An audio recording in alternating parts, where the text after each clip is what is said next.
അതിപുരാതനമായൊരു ക്ഷേത്രത്തിലാണ് ഇന്നെത്തിയത്. 11ാമത്തെ നൂറ്റാണ്ടിലാണ് ഈ ക്ഷേത്രം നിർമ്മിച്ചത്. 8 ചുമരുകൾ ചേർന്നിട്ടാണ് ക്ഷേത്രം നിർമ്മിച്ചിരിക്കുന്നത്. പുറത്തുനിന്ന് നോക്കിക്കഴിഞ്ഞ് കഴിഞ്ഞാൽ ശിവലിംഗത്തിൻ്റെ ഒരു സാമ്യം തോന്നുന്ന രീതിയിലാണ് ക്ഷേത്രം നിർമ്മിച്ചേക്കുന്നത്.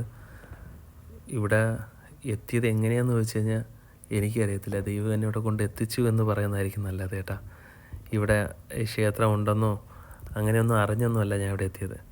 ഞാൻ എങ്ങനെയോ എത്തിച്ചേർന്നു. ഈ മണ്ണിൽ കാലെടുത്ത് വെച്ച നിമിഷം മുതലുണ്ടല്ലേ ആ ഒരു അനുഭവം പറഞ്ഞറിയിക്കാൻ വയ്യ കേട്ടാ.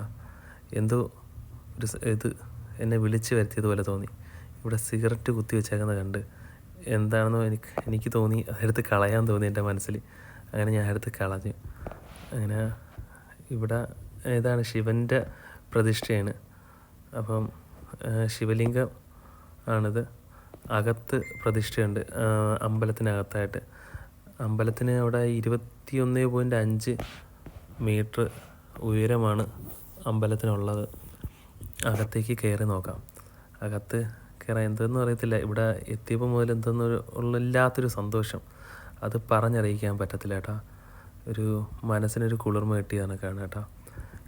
ഇവിടെ ഇങ്ങനെ ഒരു ക്ഷേത്രം ഉണ്ടെന്ന് ഒട്ടും പ്രതീക്ഷിക്കാതെ എത്തി. ശിവനെ കാണാനുള്ള ഒരു സന്തോഷം അത് പറഞ്ഞറിയിക്കാൻ വയ്യ. ശിവനെ കാണുന്നതിലുള്ള സന്തോഷം അതിനേക്കാൾ കൂടുതലാണ്. എന്തായാലും അമ്പലത്തിനകത്തോട്ട് കയറാം. സന്തോഷം പറഞ്ഞറിയിക്കാൻ വയ്യ കേട്ടാ. ആദ്യമായിട്ടല്ല ശിവനെ കാണുന്നത്. എന്തായാലും ഈ ക്ഷേത്രത്തിൽ എത്തിച്ചേർത്ത് എന്നെ ദൈവം ഇവിടെ കൊണ്ടുവന്നതാണ്. എന്തായാലും ഞാൻ അമ്പലത്തിനകത്തോട്ട്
संतति प्रमोदमान मानसे कटाक्ष